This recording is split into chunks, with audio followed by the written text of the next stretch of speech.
Rassure, je vais pas chanter. Donc j'ai d'autres talents, mais en tout cas pas celui-ci. Alors, tout d'abord, bienvenue à la première masterclass pour cette saison, qui est particulière puisque sachez que vous êtes la 10e promotion, et donc bravo à vous tous parce que c'est quand même un très bon chiffre. Et moi, ce que je propose, c'est d'applaudir les équipes, qui certains sont ici depuis 10 ans.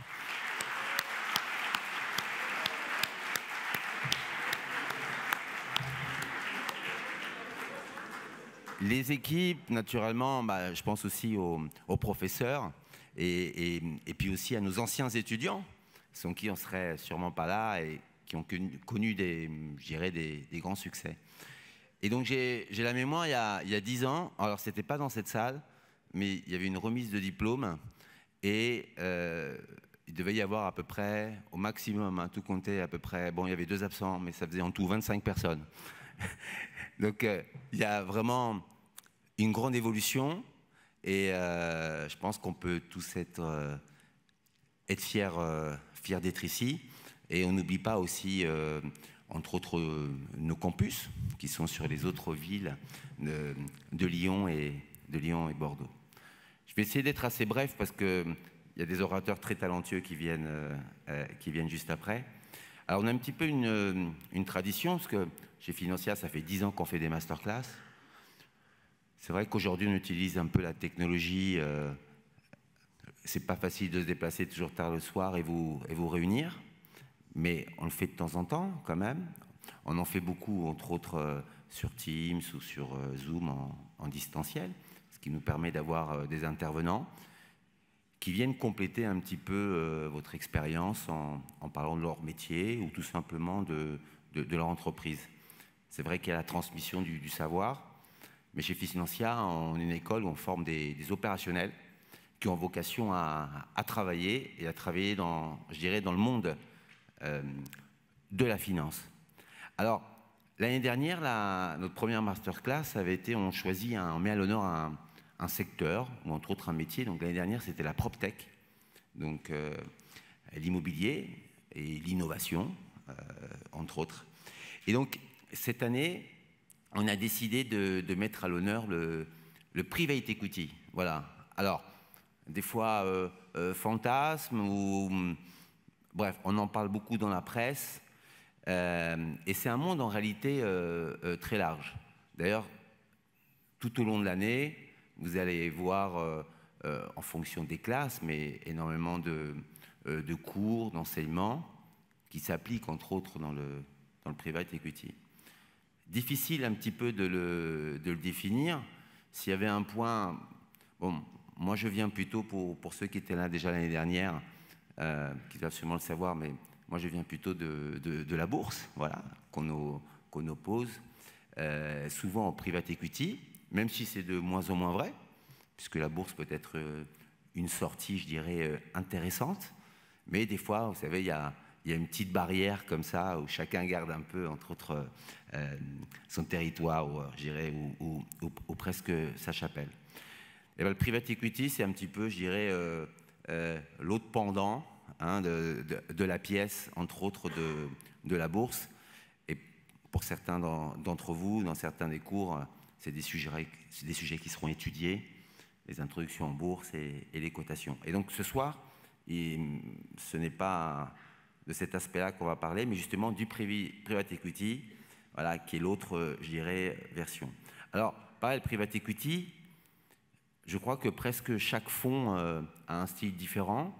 Alors, il y a des fonds qui sont fermés, des fonds qui sont ouverts, des sociétés qui travaillent sur des secteurs, des sociétés qui travaillent sur des régions, des méthodes d'investissement totalement, je dirais, différentes.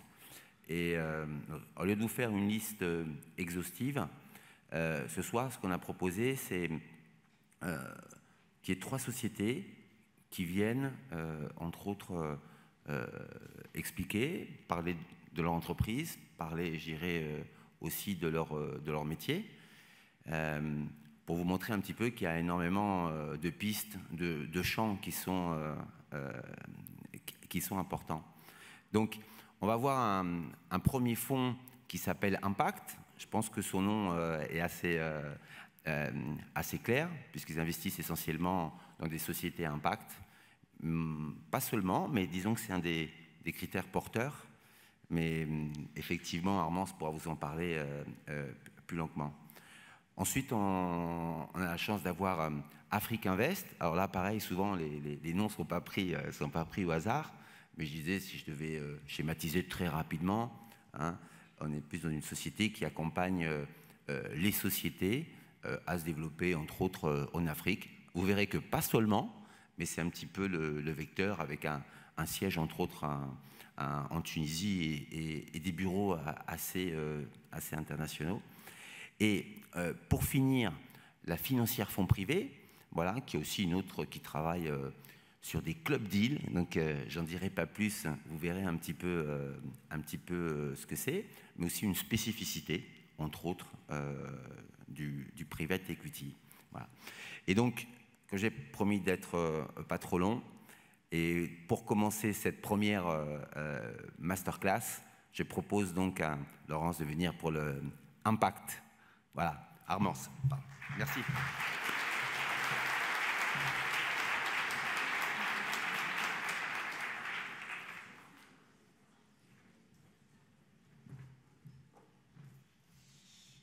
Merci. J'ai fait un hors-sujet du coup, puisque je ne vais pas que vous parler d'impact, mais je vais essayer de vous présenter un peu le métier de private equity. Donc on va commencer par un petit wow effect. Donc j'imagine que vous connaissez tous, toutes, la plupart de ces entreprises sur la gauche. Elles ont été toutes financées à un moment de leur histoire par des fonds de private equity ou du capital investissement en français. Mais c'est vrai que c'est un monde où on parle beaucoup anglais.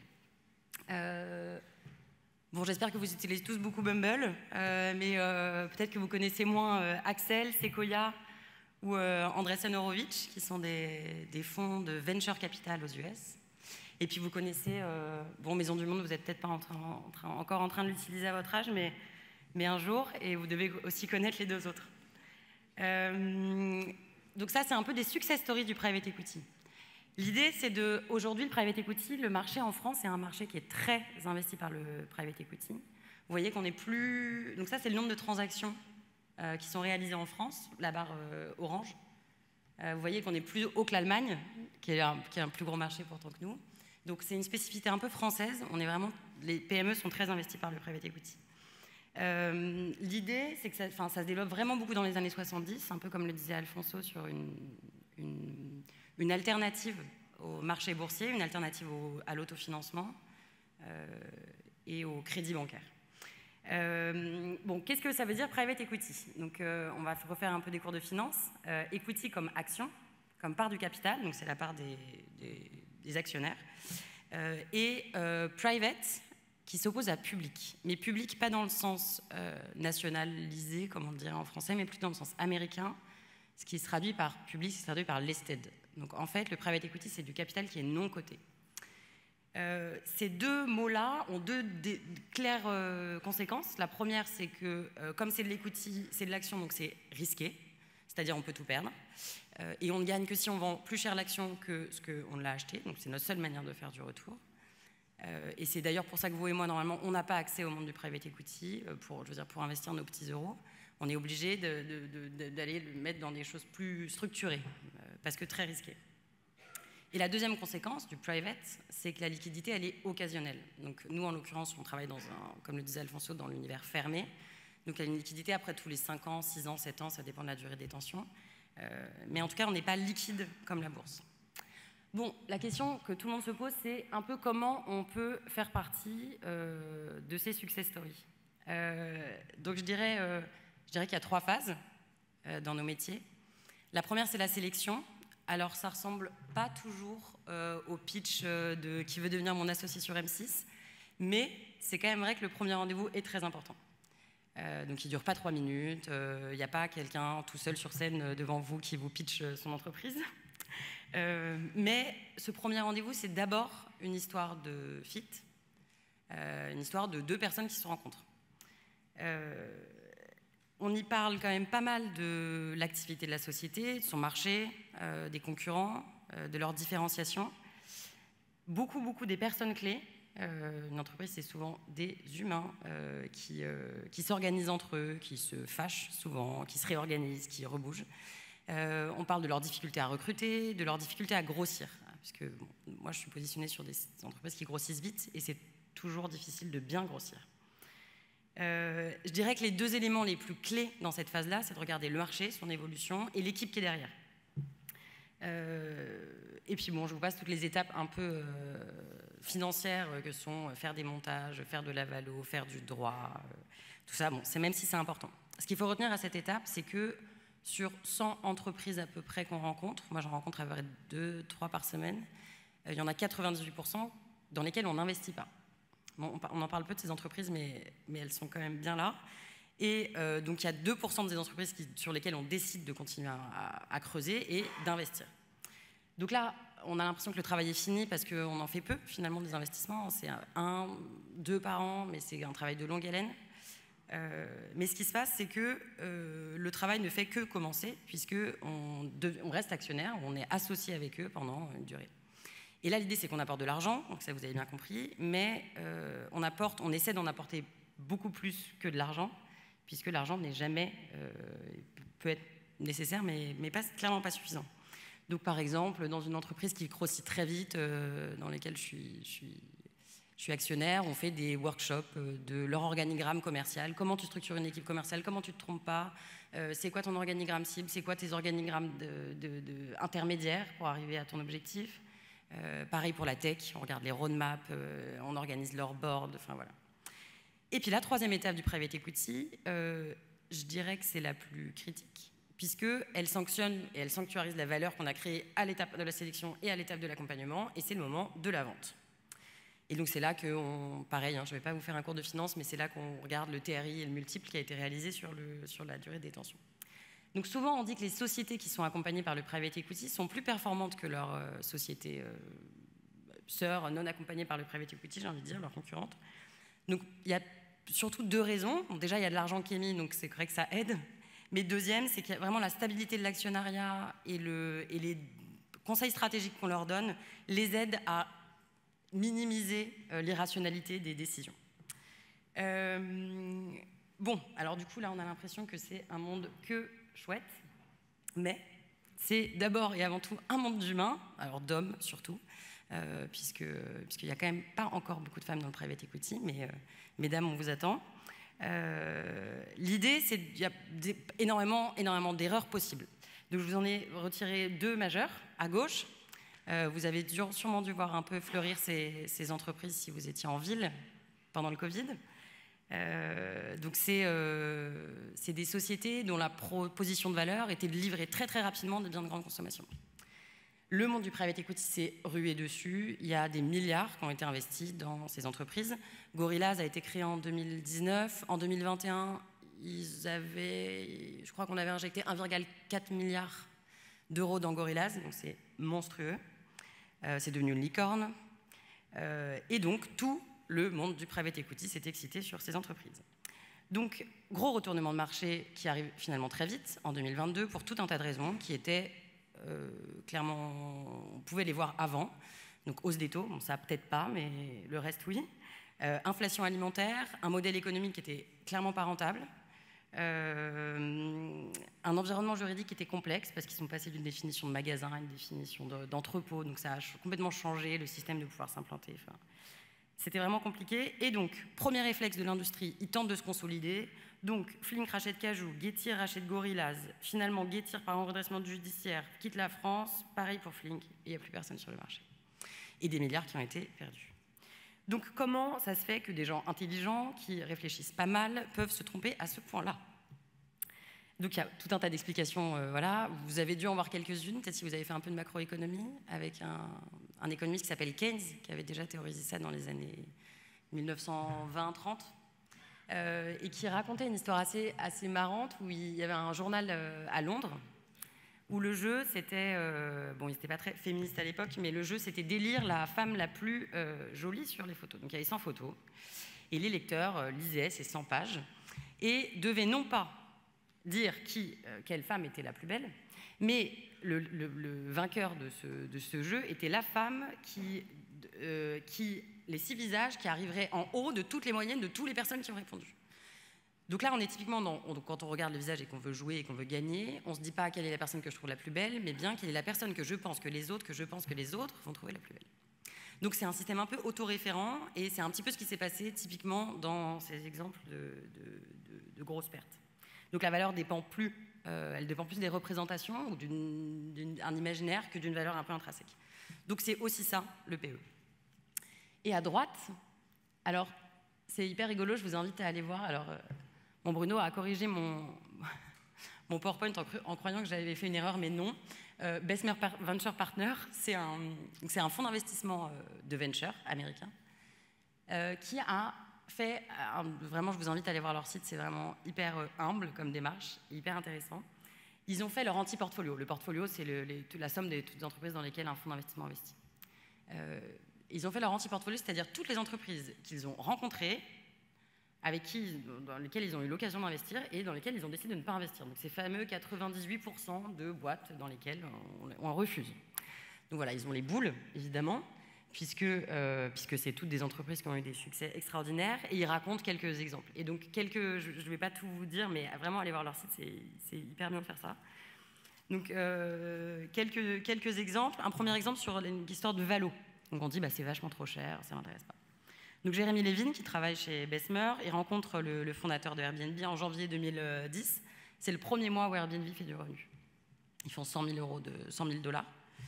Et le fondateur d'Airbnb demande 40 millions de Valo. Ça fait gentiment 400 fois son chiffre d'affaires. Et puis voilà, Jérémy dit franchement c'est beaucoup trop cher, on se rappelle, à plus tard. En février, il fait 200, en mars, il fait 300, en avril, il lève sur une Valo de 60 millions. Et en décembre 2020, IPO à 47 milliards. Donc je crois que Jérémy Levin a un peu les boules. Ensuite, un autre exemple, alors Apple c'est la même histoire, c'est la Valo, ils disaient c'est beaucoup trop cher. Et là on parle de moments où les entreprises étaient toutes petites. Google, c'est une autre histoire, c'est David Cohen qui bosse aussi donc, chez Bessemer. Son ami de l'université lui dit moi c'est rigolo, je loue mon garage à deux jeunes étudiants de Stanford, ils sont hyper brillants, il faut vraiment que tu les rencontres, Puis non mais franchement c'est bon, c'est des étudiants, ils bossent sur un moteur de recherche, je ne sais pas du tout ce que ça veut dire, donc là c'est aussi un peu une question de vision. Là non, on ne comprend pas ce qui se passe, et là on est en 99-2000, puis il lui dit juste comment je peux sortir de chez toi sans passer par ton garage s'il te plaît. Donc voilà, c'était vraiment leur très bel exemple de l'anti-portfolio. Et le dernier dont je vous parle c'est Snapchat, où là c'est Jérémy Levin toujours, qui rate son avion et qui, du coup, quand il arrive à LA, ne peut rencontrer qu'une des 2 entreprises avec qui il avait rendez-vous. Et puis, il appelle Snapchat en disant « Je suis désolé, voilà, il joue à pile ou face. » Et puis, Snapchat était la plus grosse IPO quelques années plus tard. Bref, tout ça pour dire qu'on se trompe, on fait des erreurs, on n'a pas le temps, on n'a pas la bonne vision, voilà, et que la finance est un outil parmi vraiment beaucoup d'autres pour faire ce métier, et que c'est souvent de sur-mesure, voilà. Comme le disait Alfonso, il y a tellement de fonds, tellement de stratégies différentes qu'on ne peut pas les mettre tous sur ni 20 minutes ni sur une slide. Mais globalement, il y en a surtout, il y a un fonds à peu près pour chaque moment de la vie de l'entreprise. Donc là, vous avez beaucoup vu, ceux qui sont très connus, c'est le venture, donc qui sont plutôt au niveau du capital risque. Donc la société peut être même pré-revenu, donc elle a juste une idée. Après, on a des sociétés qui accompagnent des entreprises, enfin des fonds qui accompagnent des entreprises qui sont en forte croissance, capital développement, où là, l'idée, c'est de gérer la croissance et de les aider à passer des étapes de structuration. Et puis après, on a des fonds qui sont plutôt des fonds de capital transmission, avec des opérations dont vous avez dû entendre parler, des LBO, BIMBO, MBI, LMBI, enfin, il y a vraiment de tous les BI et ou BO possibles. Voilà, il y a beaucoup de trucs. Et puis, fonds de retournement, ou situations spéciales pour quand les entreprises vont mal. Il y a des fonds qui sont géographiques, comme le disait Alfonso, régional, national, européen, sectorisés, de la tech, du service B2B, du retail, du food, ou alors thématiques. Donc on peut avoir des thématiques qui sont plutôt par exemple, il y a des fonds qui s'intéressent à la thématique de la Smart Cities. Donc mais voilà, c'est toutes les entreprises, toutes les solutions entrepreneuriales qui peuvent aider à connecter les villes, évidemment ESG, l'impact, etc. Ce qui est important de retenir, c'est que chaque fonds a vraiment son identité et aussi c'est un peu sa manière de voir le monde. Donc on peut très bien ne pas être d'accord avec nos collègues d'autres fonds sur qu'est-ce que c'est de l'impact typiquement pour mon métier en l'occurrence. En tout cas, si vous allez dans cette industrie, posez-vous la question qui vous êtes. Parce que si je caricature, le venture capitaliste, il va être un peu geek, souvent un peu ingénieur, un peu ouais, crazy geek. En général, il ne sait pas ce que c'est un bilan, il ne sait pas ce que c'est un cash flow, pas tellement d'ingénierie financière, mais il a une très bonne vision. À l'inverse, la personne qui bosse dans un gros fonds de PE, mid-cap, large-cap, il va être ultra ingénierie financière, c'est de la haute couture de la finance. En revanche, il ne va pas être très stratège. Et entre les deux, je caricature, et entre les deux, il y a du cap dev qui est le modèle un peu hybride. Donc, moi, c'est vrai que je me suis beaucoup posé la question de qui je suis et du coup, qu'est-ce que j'ai envie de faire et pourquoi j'ai envie de travailler. Et moi, c'est vrai que mon trip à moi, c'est pas tant ni les USN, ni le venture, ni la food, ni la franchise. C'est l'impact, en l'occurrence social, dans un fonds qui est très impact social, parce que j'ai toujours été plutôt quelqu'un en colère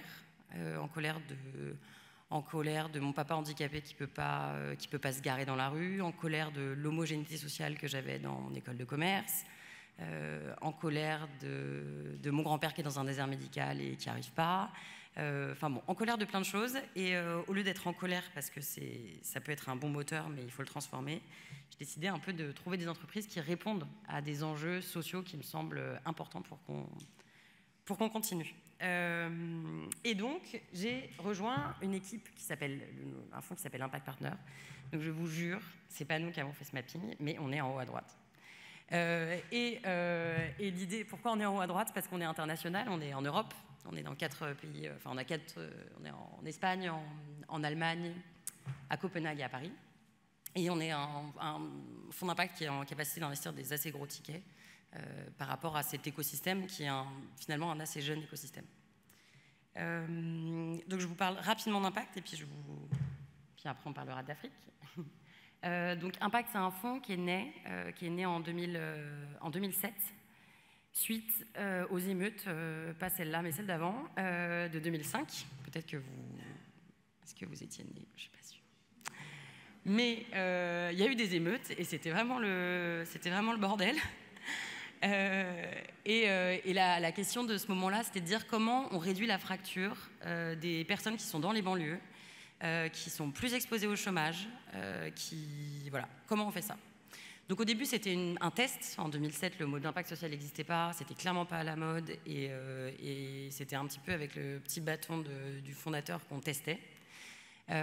Et d'un fonds donc finalement très, très banlieue, on est passé à quelque chose de beaucoup plus européen. Donc on a d'abord passé par une phase nationale au fonds 3 et maintenant internationale au fonds 4. De tout petits tickets où je caricature à peine en disant qu'on finançait des kebabs dans les quartiers prioritaires de la ville et que maintenant on est au capital de sociétés qui essaient de développer un standard un peu social partout en Europe. Qu'est-ce que je peux dire d'autre? Oui, voilà, on était très emploi. On était très emploi et on s'est beaucoup intéressé à la thématique de la formation. Comment faire en sorte que tout le monde puisse avoir accès à la formation et pas que les fils à papa. Et comment on peut donner accès à la santé à tout le monde et pas que ceux qui habitent dans les grandes villes. Donc c'est globalement les trois thématiques sociales qu'on couvre. Alors on couvre pas le logement encore, mais c'est vrai que c'est une énorme thématique sociale qu'on essaie de voir comment on peut aller chercher. Et là, juste un exemple de qu'est-ce que fait un fonds d'impact en plus d'un fonds de private equity, parce qu'en plus de tout ce que font les autres, on s'est mis une contrainte en plus, en disant qu'au-delà du fait qu'il y ait de l'impact, il faut qu'on arrive à le mesurer, parce qu'en tant que bon financier, vous savez que si on n'arrive pas à mesurer, on arrive difficilement à faire évoluer les choses. Et donc, on doit bien calibrer à l'entrée des indicateurs qui nous aident qui sont liés au modèle économique et qui nous aident à faire progresser la société. Donc là, je vous ai mis 2 exemples. Bon, là, vous voyez juste, c'est un peu notre matrice d'impact sur la thématique jeune. J'imagine qu'il y a des choses qui... Voilà, pour les jeunes, c'est le décrochage scolaire, l'orientation dans les jobs, l'apprentissage, et puis la santé mentale. Et donc là, vous voyez donc on essaie toujours de réfléchir un peu d'un point de vue sociologique, quelle est la thématique sociale qu'on va adresser et quel est l'indicateur qui le traduit. Donc là, en l'occurrence, c'est une société dans laquelle on a investi qui est le leader, qui installe des devices, enfin comment on dit en français, des appareils.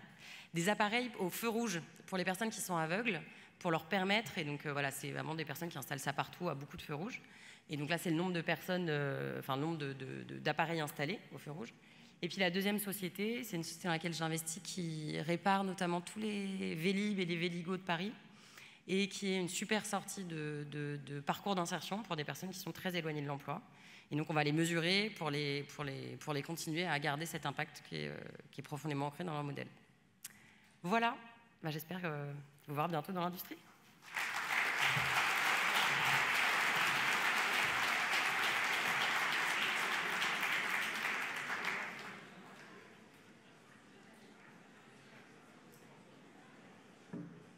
Bon, et sans tarder, Afrique Invest.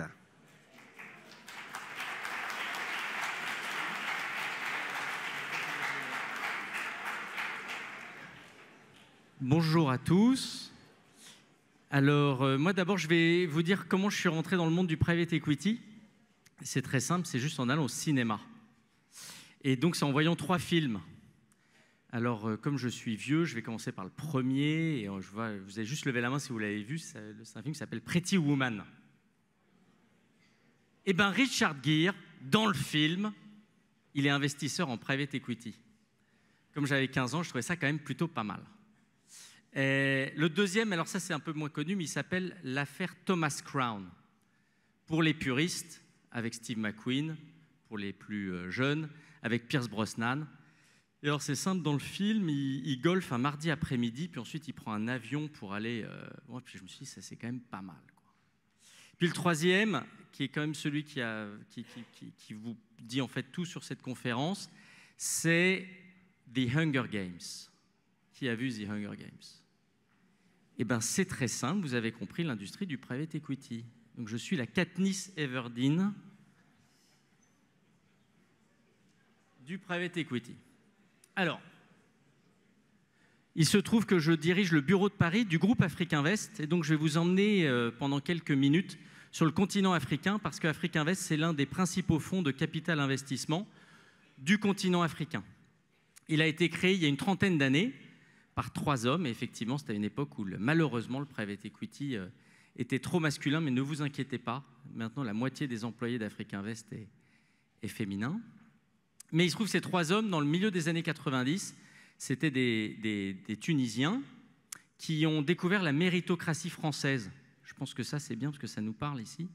C'est des gens qui ont découvert les grandes écoles françaises, notamment d'ingénieurs. Ils sont retournés en Tunisie au début des années 90. Il y avait le patron d'une usine, son banquier chez Citigroup et son auditeur chez Deloitte. Puis ils prennent un café un soir et disent « Tu sais, il y a un truc qui est en train de se développer, là, ça s'appelle le private equity. » Ils ont commencé avec 10 millions de dinars. Alors, je ne sais pas s'il y a des franco-tunisiens ou des Tunisiens dans la salle, mais 10 millions de dinars, ouais, c'est bien, il y a des mains qui se lèvent. Ben, c'est pas beaucoup. Et 30 ans plus tard, le groupe, il a levé plus de 2 milliards d'euros.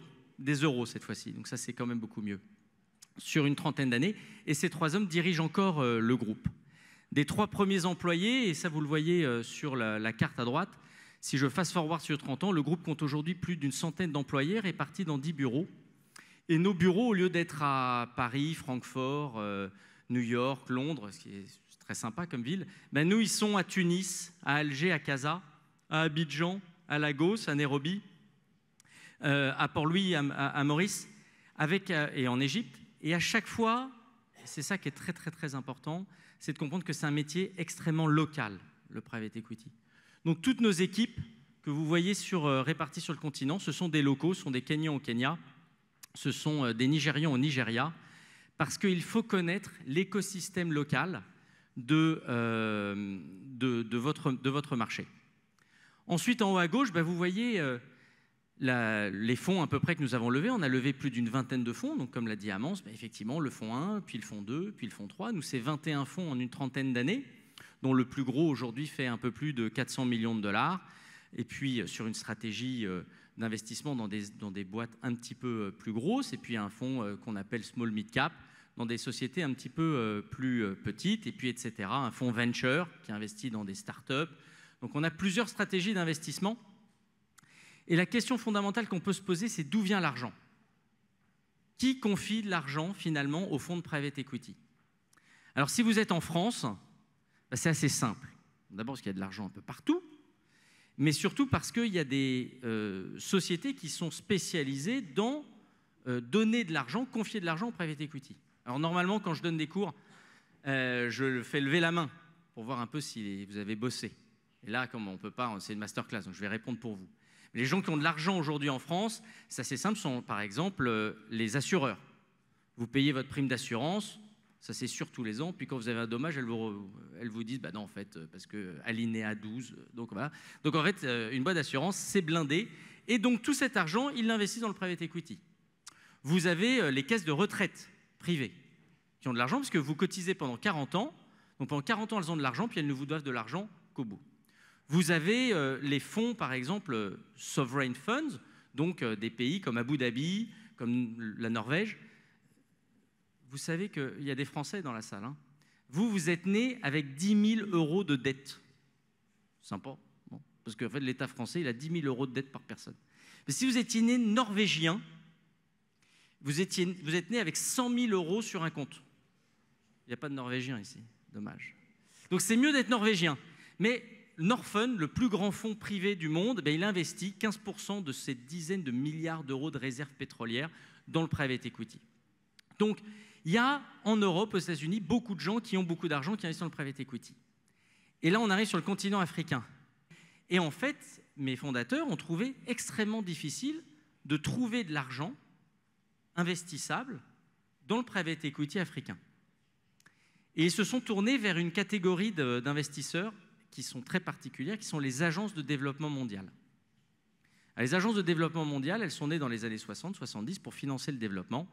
Donc vous n'étiez pas né, pour le coup, là on est bon en maths. Vous n'étiez pas là. C'était une époque bénie dans laquelle la France faisait du surplus budgétaire. Ça n'existe plus depuis vous. Hein, mais... Donc en fait, l'État français était très riche. Donc, donnait beaucoup d'argent pour le développement dans les années 60-70. Et puis au milieu des années 90, on a inventé un autre truc qui s'appelle le déficit budgétaire. Et donc on a commencé à demander à ces agences d'essayer de développer le continent africain, mais en gagnant de l'argent. Ça tombe bien, le private equity est arrivé. Et donc mes fondateurs sont allés voir ces agences de développement mondial en leur disant « on va faire deux choses pour vous. On va investir de l'argent en Afrique, on va créer de l'emploi, on va créer de la croissance, on va créer des sociétés pérennes au lieu de créer des projets un peu farfelus qui perdent de l'argent et qui ne servent pas à grand-chose, ou en tout cas qui n'ont pas de pérennité. Et on va vous démontrer que l'impact créé par une économie privée est supérieur à des projets d'aide pure au développement. » Les agences, au début, ont dit « écoute, t'es gentil, l'économie privée et nous, ça fait 2. Allez, tiens, prends 1 million d'euros. Prends 2 millions d'euros. » Aujourd'hui, l'agence France Développement, par exemple, qui est par son bras armé qui s'appelle Proparco, est le premier investisseur du groupe Afrique Invest. Et sur un peu plus de 2,5 milliards d'euros levés sur les 30 dernières années, Proparco a confié plus de 200 millions d'euros. Les Allemands ont la leur, qui s'appelle KfW, les Anglais ont la leur, qui s'appelle CDC UK, et puis tous les pays ont les leurs. Il y a aussi les agences de développement multilatérales. Donc en fait, toute cette masse d'argent liée au développement est allée dans le monde du private equity. Une fois que vous avez l'argent, ça c'est super, et comme l'a dit Amance, dans quoi vous l'investissez? L'important, c'est de se diversifier. L'important, c'est de trouver des sociétés dans différents secteurs qui sont suffisamment décorrélés pour que si un pays fonctionne ou s'arrête de fonctionner, vous êtes dans d'autres pays. Si un secteur d'activité s'arrête, vous êtes dans d'autres secteurs. Et donc, c'est ce que vous voyez en bas à gauche. Finalement, nous avons réalisé un peu plus de 200 investissements sur les 30 dernières années, répartis dans des secteurs très différents. La consommation, l'industrie, les services financiers, la santé, les matériaux. Bref, l'important, c'est de construire une base d'installés extrêmement dérisquée pour que, encore une fois, vous essayez de faire de l'argent sur vos bonnes sociétés. Et quand une société ne marche pas, elle ne vient pas polluer la totalité de votre portefeuille. Alors ce qui se passe, c'est que sur le continent africain, un pays ne se suffit pas à lui-même. Le Nigeria, l'Égypte, récemment, ont dévalué leur monnaie. Des coups d'État en Afrique. Les printemps arabes, la situation de l'Algérie, la situation du Maroc, les relations avec... etc., etc. Donc chaque pays africain a une fragilité, peut avoir une difficulté. Et dans le groupe Afrique Invest, la décision a été prise que chaque patron de pays avait 2 jobs. Un premier job qui était d'investir dans des PME de son pays. Donc le patron du Kenya, il doit investir dans des belles PME kenyanes. Mais aussi, c'est son deuxième job, d'aider à se développer au Kenya toutes les sociétés du portefeuille du groupe Afrique Invest. Vous prenez une société tunisienne, vous l'envoyez en Côte d'Ivoire. Vous prenez une société ivoirienne, vous l'envoyez en Afrique de l'Est, etc., etc. Et c'est développé sur les 30 dernières années un savoir-faire d'accompagnement de PME et d'ETI sur le continent africain. Et c'est pour ça qu'en 2016, avec l'aide de BPI France, nous avons installé un bureau de Paris, que j'ai l'honneur et la chance de diriger, pour cette fois-ci apporter ce savoir-faire de développement sur le continent africain à des PME et des ETI françaises. Toute l'idée était de dire ces PME et ces ETI françaises ne doivent plus avoir peur de l'Afrique, elles doivent pouvoir se projeter sur le continent, se catapulter sur le continent, et pour ne pas avoir peur, quoi d'autre que d'avoir finalement un actionnaire qui a un ADN africain, un bureau dans le pays dans lequel on va la projeter, une équipe locale qui connaît parfaitement les us et coutumes, l'environnement financier, l'environnement économique du pays. Nous avons donc levé un premier fonds qui s'appelle le Fonds franco-africain 1, puis un deuxième fonds, le Fonds franco-africain 2, et l'ensemble de ces 2 fonds ont déjà investi dans 16 PME françaises réparties sur l'ensemble du territoire français. Ce que l'on appelle, nous, une PME ou une ETI française, c'est une société qui fait entre 20 et 300 millions d'euros de chiffre d'affaires et qui est rentable. Donc nous ne sommes pas dans le venture, on est entre le capital développement et le capital transmission sur la courbe qui vous a été présentée. Nous sommes secteur agnostique, c'est-à-dire qu'on peut investir dans tout type de société. Il y a certaines sociétés dont vous pourriez connaître les noms, mais nous sommes dans la construction navale, nous sommes dans des acteurs extrêmement industriels, nous sommes dans l'éclairage public, nous sommes dans l'ingénierie de la gestion de l'eau, nous sommes dans la santé avec la fabrication de médicaments, la distribution de médicaments, nous sommes dans l'éducation avec une société que certains d'entre vous connaissent peut-être, qui s'appelle Le Wagon, qui donne des cours de codage et qui est le leader des cours de codage. Et à chaque fois, pour chacune de ces sociétés, il y a un angle africain. À chaque fois, et c'est ça qui est vraiment important à comprendre, nous avons investi au capital de cette PME française, mais en convainquant les autres coactionnaires et les dirigeants que l'angle africain de cette société serait mieux traité si Afrique Invest était actionnaire. Alors je vais terminer juste en vous donnant 2-3 exemples d'accompagnement que nous avons fait. Cette société, Le Wagon, quand nous avons investi en 2020, en 2019, elle avait réalisé 4 millions d'euros de chiffre d'affaires. Elle avait quelques campus répartis dans le monde pour donner des cours de codage. Elle n'avait aucun campus en Afrique. Si je fast-forward aujourd'hui, en fin 2023, Le Wagon, c'est 40 millions d'euros de chiffre d'affaires, c'est 40 campus dans le monde, dont 3 campus en Afrique. Car avec l'aide d'Afrique Invest, nous avons ouvert 3 campus, l'un à Casablanca, l'autre au Cap et un 3e à Maurice. Donc, l'idée derrière ça, c'est que Le Wagon avait la bonne techno, la bonne plateforme de cours online ou en présentiel pour apprendre le codage, de façon très haut de gamme, puisque c'est un format bootcamp extrêmement resserré, mais il ne savait pas comment attaquer l'Afrique. Après 3 ans avec de vie commune avec Afrique Invest, nous avons maintenant 3 campus là-bas. Une autre société qui est GEMS, c'est une société qui est dans la big data. C'est une société qui fait à peu près 90 millions d'euros de chiffre d'affaires, qui est extrêmement rentable, qui donne des conseils aux entreprises sur l'idée extrêmement forte que la donnée, c'est aujourd'hui la valeur essentielle de votre entreprise. Et donc, c'est de comment valoriser, comment processer la donnée. Pour faire ça, il faut absolument, on ne va pas s'en sortir, elle est très agressive, mais pour faire ça, il faut recruter énormément. Pour recruter énormément des ingénieurs, il faut une base de production. Cette base de production pour James, elle est en Tunisie. Sur plusieurs centaines d'employés, James a plus de 150 employés basés en Tunisie dans une unité qu'on appelle la factory, qui produit finalement de la donnée, qui processe de la donnée pour ses clients, avec évidemment une base de coûts qui est extrêmement inférieure à une base de coûts française. Vous avez une société comme Piriou, qui construit des bateaux à Concarneau. D'ailleurs, ce que fait Richard Gere, il rachète une boîte dans Pretty Woman qui fait des bateaux. Eh bien, cette société Piriou à Concarneau, elle fait réparer ces bateaux au Nigeria. Car tous ces bateaux qui évoluent sur les côtes africaines, notamment dans le pétrole ou dans la pêche, avant, remontaient en Europe pour se faire réparer.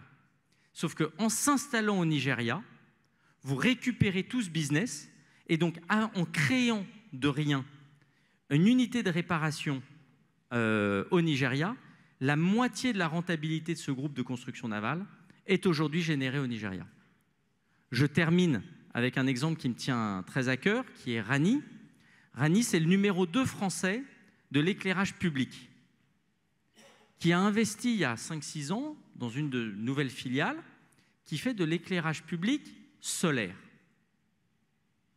C'est une société qui est familiale, 5e génération, créée il y a plus de 100 ans. Elle n'avait jamais ouvert son capital. Pour la première fois de son histoire, depuis 100 ans, à la 5e génération, le père et les 2 fils qui dirigent cette société ont dit « on a besoin de se faire accompagner par un fonds ». Pourquoi ? Parce que le développement de l'éclairage public solaire, son principal marché, c'est l'Afrique. Ce qui fait que Rani, qui est une société qui fait entre 60 et 70 millions d'euros de chiffre d'affaires, a gagné l'année dernière, alors que nous sommes rentrés il y a maintenant un peu plus de 2 ans au capital de cette société, a gagné un contrat de plus de 50 millions d'euros au Sénégal et éclaire littéralement la totalité du Sénégal avec des dizaines de milliers de lampadaires au solaire qui, en plus, produisent de l'électricité qui peuvent être utilisées comme source d'électricité pour les villages dans lesquels le candélabre est installé. Si ça n'avait pas été une société comme Rani, accompagnée par un fonds africain, il est tout à fait possible et probable que ce type de marché eût été gagné par les Chinois. C'est la combinaison de la technologie d'une société française et d'un actionnaire qui n'a pas peur d'accompagner une de ces PME dans un contrat extrêmement ambitieux au Sénégal qui a permis ce succès-là. Je termine juste en présentant l'équipe et en disant que l'équipe à Paris a bien la parité 50-50.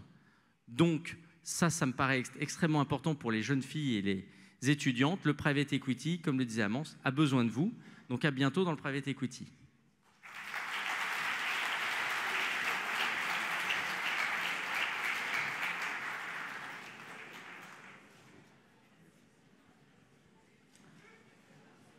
Et donc, suivant tes dernières présentations, donc j'appelle à la financière fonds privé.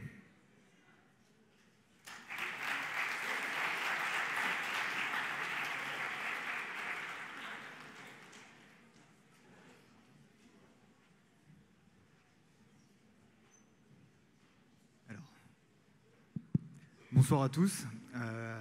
Merci de nous recevoir déjà. Alors nous, on est venus à 2, on est venus en force, parce que forcément vous étiez bien plus nombreux que nous.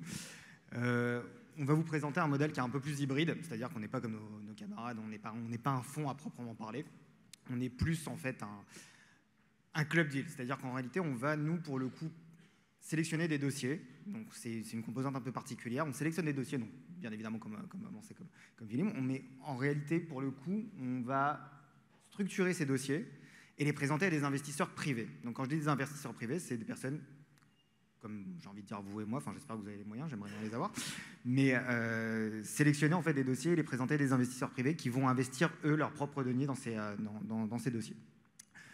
Le sujet, c'est que ça suppose deux choses. Déjà, premièrement, réussir à sélectionner des bons dossiers qui vont présenter des garanties de croissance, mais aussi convaincre l'investisseur en face de rentrer dans ces dossiers et d'investir dans ces dossiers. Donc on a forcément des tickets qui sont des tickets qui vont osciller entre 3 et 5, 7 millions d'euros, mais on va surtout en fait proposer à ces investisseurs des solutions de diversité et de diversification de leur patrimoine. Je ne vais pas rentrer dans les divers aspects techniques et spécifiques de notre métier au niveau fiscalité, parce qu'il y a énormément de choses qui ont pas mal changé, on va vous les présenter plus tard. Mais ce qu'il faut savoir, c'est qu'on a un véritable alignement d'intérêts, et c'est très important, c'est qu'on peut avoir des véritables alignements d'intérêts, à la fois avec les investisseurs, mais aussi avec les dirigeants d'entreprise, parce que quand on rentre dans ces dossiers-là, quand on sélectionne ces dossiers-là, on ne va pas uniquement apporter de l'argent. Excuse-moi Alfonso, parce que c'est un peu les principes de tes vieilles amours de la bourse, c'est-à-dire qu'on n'apporte pas que de l'argent, on apporte aussi en fait ce qu'on appelle le smart money. Donc on va accompagner les dirigeants et on va essayer de leur apporter à la fois une expertise, un réseau, sans pour autant gérer à leur place la boîte, parce que c'est pas du tout le but.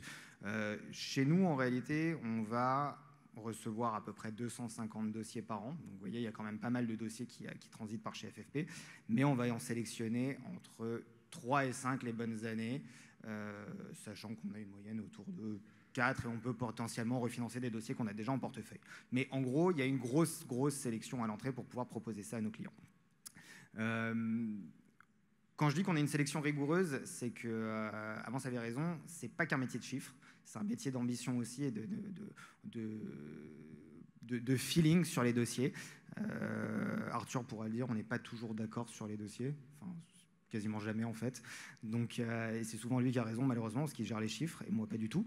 Mais donc du coup en fait on sélectionne ces dossiers-là pour nos clients et pour les investisseurs et on essaye de leur apporter un modèle packagé, c'est-à-dire qu'on va vraiment structurer les opérations et c'est une grosse partie du métier, c'est de savoir structurer les opérations dans leur globalité, en tout cas pour les club deals.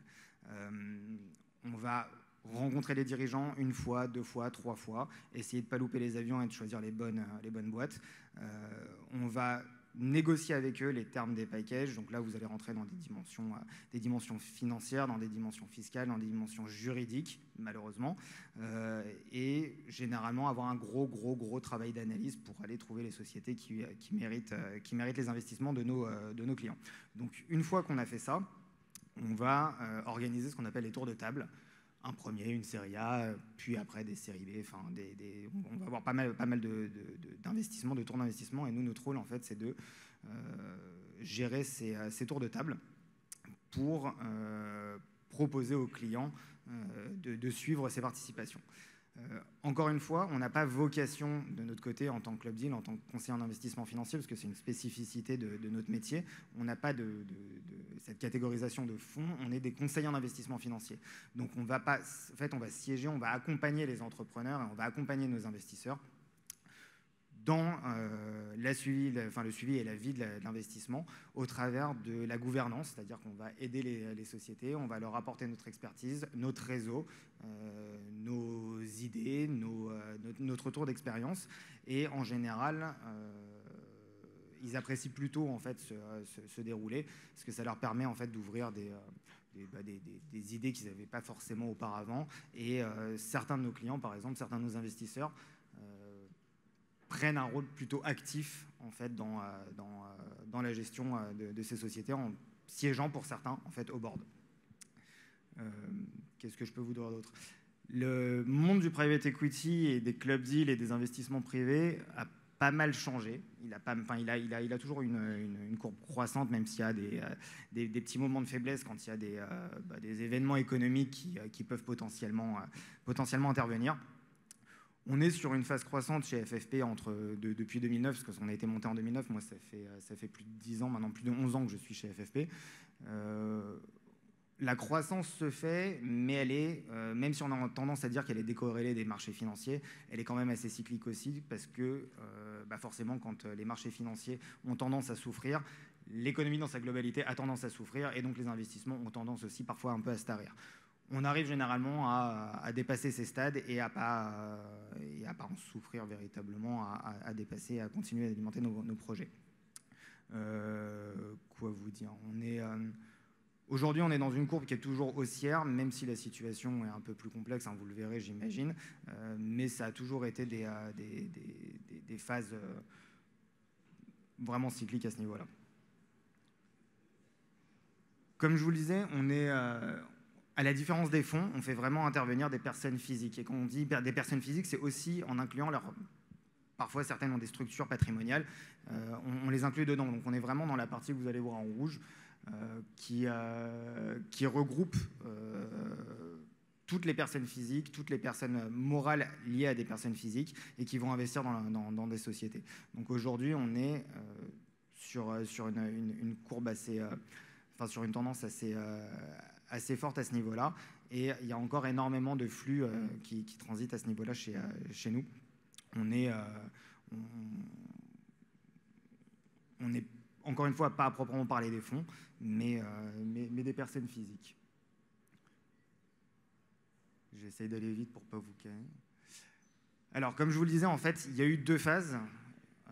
La première phase, nous, à FFP, on a été monté sur un principe qui était le private equity, mais qui avait un incentive fiscal. L'incentive fiscal, je ne sais pas si vous en parlerez, mais en fait, on était sur ce qu'on appelait la loi TEPA-ISF. Donc, c'était une loi qui permettait de réduire un investissement dans des PME non cotées, qui permettait de réduire l'impact de l'imposition sur la fortune et, dans une certaine mesure, sur le revenu. Donc, nous, on se basait, en fait, on a été construit là-dessus. Alors, automatiquement, ça permettait d'avoir un véritable afflux parce que jusqu'en 2010-2011, vous pouviez réduire de 75% l'imposition sur la fortune, ce qui fait qu'il y avait énormément de personnes qui étaient imposées à l'ISF qui décidaient d'investir dans des sociétés non cotées pour gommer cet effet, et donc il y avait pas mal d'argent qui coulait à ce niveau-là. Ça permettait aussi d'investir plus facilement de l'argent, donc de s'orienter aussi vers des investissements qui étaient beaucoup plus early stage, donc véritablement dans les phases d'amorçage et dans les phases de capital risque, parce que l'argent était structurellement beaucoup plus facile à trouver et alimenté beaucoup plus facilement. Donc on avait des investissements dans des PME qui étaient foncièrement innovantes, avec donc du coup des profils de risque beaucoup plus risqués, beaucoup plus élevés. Et on va dire que les clients avaient un peu plus tendance à accepter le risque associé à ces investissements. Tous les investissements qui avaient été faits par Financière Fonds Privés à cette époque-là étaient minoritaires, c'est-à-dire on était essentiellement minoritaire de par les montants investis et de par l'implication qu'on avait dans ces dossiers-là, ce qui fait que ça laisse pas forcément beaucoup de place, ça laissait en tout cas pas beaucoup de place à une gestion active de la société, dans le sens où on avait un rôle un peu diminué. Puis est arrivé Arthur, et là pour le coup les choses ont changé. Il faut que je te laisse la parole. Merci Mathieu. Bon, je vais faire bref parce qu'on a les Bleus à supporter ce soir. Donc moi, effectivement, je suis arrivé en 2017 chez FFP. Je venais de l'univers des Big Four. J'ai travaillé chez Price et KPMG avant. Dans ce qu'on appelle je faisais des due diligence financières. Et je suis arrivé chez FFP où dans un peu les contraintes d'investissement qu'on avait, il fallait investir dans des startups, donc dans des sociétés en capital risque, très early stage. Et c'est à ce moment-là en fait, où FFP a décidé de switcher de stratégie d'investissement pour une raison très simple qu'a expliqué Amance, c'est que le fonds doit être en accord avec l'adéquation qu'on a dans les profils alors nous on n'est pas un fonds comme l'a dit Mathieu, mais des sociétés qui proposent des investissements. Donc ça c'était la première raison, et la deuxième raison c'est que on avait un petit peu de mal à rationaliser du coup les valos qu'il y avait à l'époque, qui se faisaient pas forcément sur des agrégats financiers,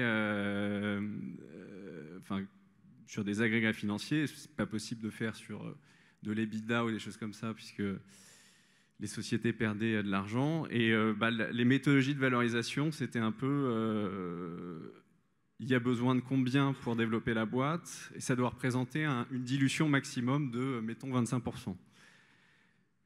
Donc on avait un petit peu de mal à s'y retrouver parce que ça faisait du coup des valorisations pour des sociétés qui avaient très peu de chiffre d'affaires, comme Amance en avait parlé un petit peu du 400 fois. Enfin nous on n'était pas sur des multiples comme ça quand même, mais des multiples qu'on n'arrivait pas à rationaliser. Voilà, dans notre équipe on a plutôt des profils financiers et donc on a décidé de switcher vers le capital développement. Donc effectivement, capital développement, c'est on met de l'argent dans les sociétés pour la faire croître, lui faire prendre de la valeur. C'est essentiellement là-dessus que les investisseurs vont faire du rendement. Mais également du capital transmission. Là, il y a 2 leviers pour faire du rendement. C'est la même chose, c'est-à-dire créer de la valeur, hein, quelque chose qu'il faut vraiment dire, une grosse différence avec la bourse, c'est que le private equity, l'idée, c'est quand même de créer de la valeur dans la boîte. Et donc, on est toujours sur de la perspective long terme, du 6 ans, 7 ans, ça peut même aller jusqu'à 8-9 ans. Donc, on est toujours sur des perspectives de long terme pour créer de la valeur. C'est d'ailleurs ça, en fait, qui rend le métier intéressant. C'est qu'en fait, dans les fonds ou dans les sociétés comme nous, on accompagne les boîtes pour, à notre niveau en tout cas, et en fonction de nos capacités et nos compétences, apporter de la valeur. Donc le capital transmission, l'autre levier pour créer du rendement, c'est l'effet de levier. Hein. C'est très simple. Alors c'est plus compliqué aujourd'hui, mais ça fonctionne un peu comme acheter un appartement. Hein. Un appartement qui vaut 100, je mets 50 pour l'acheter et 50 de fonds propres. Si cet appartement me génère des loyers, je vais pouvoir rembourser ma dette, même si dans 6 ans je le vends que 100 et je n'ai pas créé de valeur, j'ai mis que 50, donc je fais x2 sur mon investissement.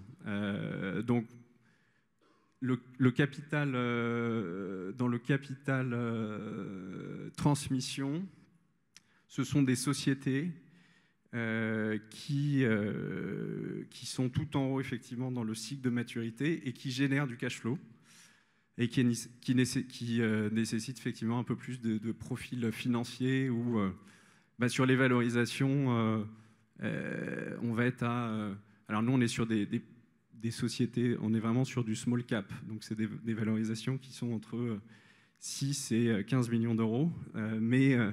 on peut négocier sur des valos d'entrée, hein, c'est des discussions sur 200-300 000 euros. Alors que dans le capital risque, c'est vrai que c'était un peu... La valo, finalement, avait moins de sens et moins d'intérêt. Ce qui importe,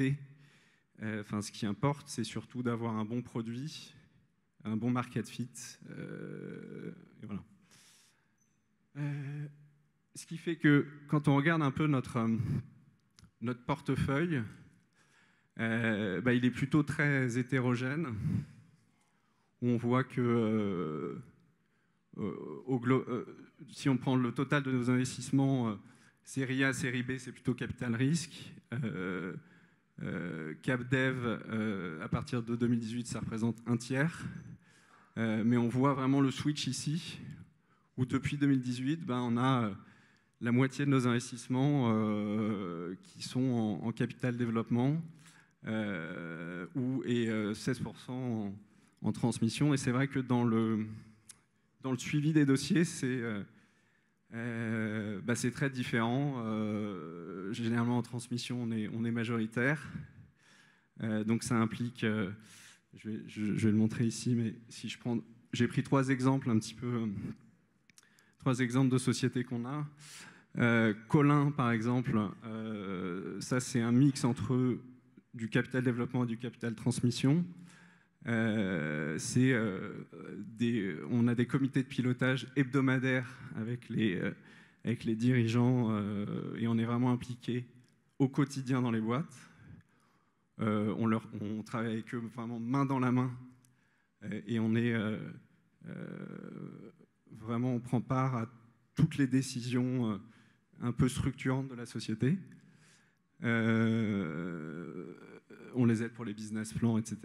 B-Healthcare, c'est une société, là c'est pareil, qui va s'appuyer un peu sur notre expertise, enfin, qui se développe en croissance externe, donc qui rachète des sociétés et nous on les aide à faire les analyses des boîtes. Donc voilà, ça c'est un petit peu côté FFP.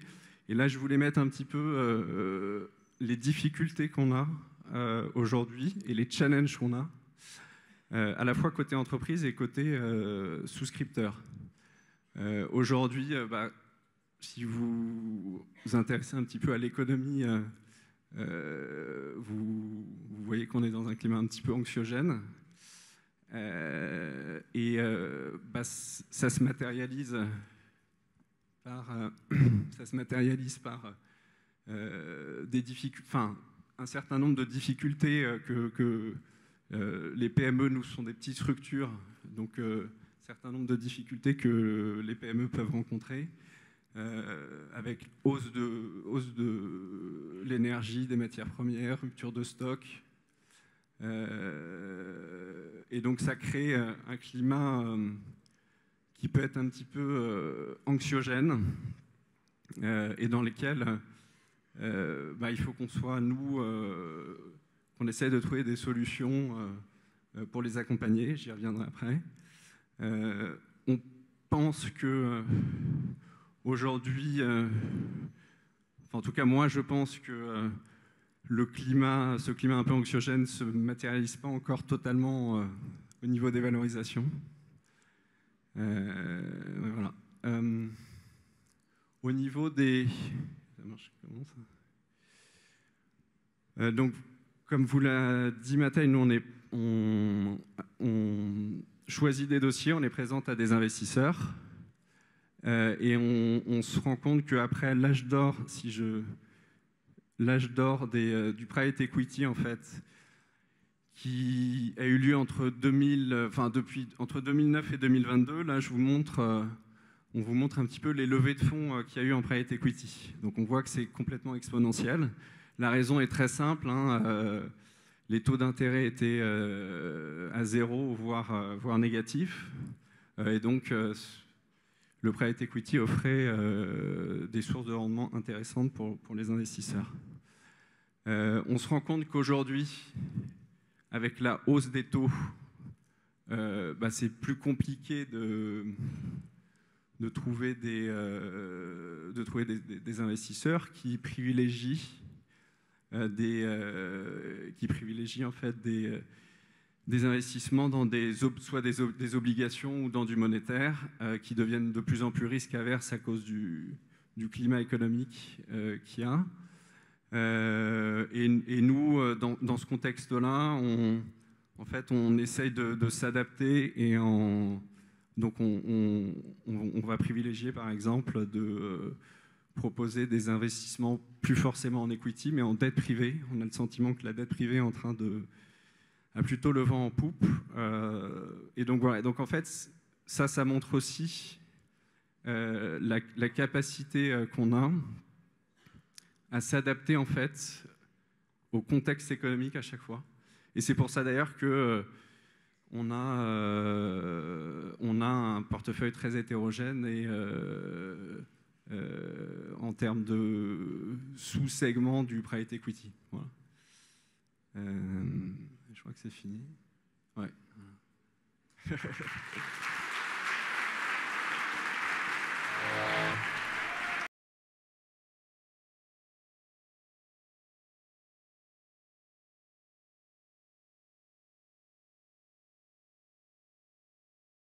On va vous libérer pour le match. Demain, grande journée pour Financière, parce que tournoi de golf. Donc, je souhaite bonne chance pour nos amis golfeurs. Et puis, j'espère vous retrouver nombreux en face à l'aquarium, à la soirée de demain. Pour ceux qui viennent, ils ne vont pas le regretter. Merci à tous, à bientôt, au revoir.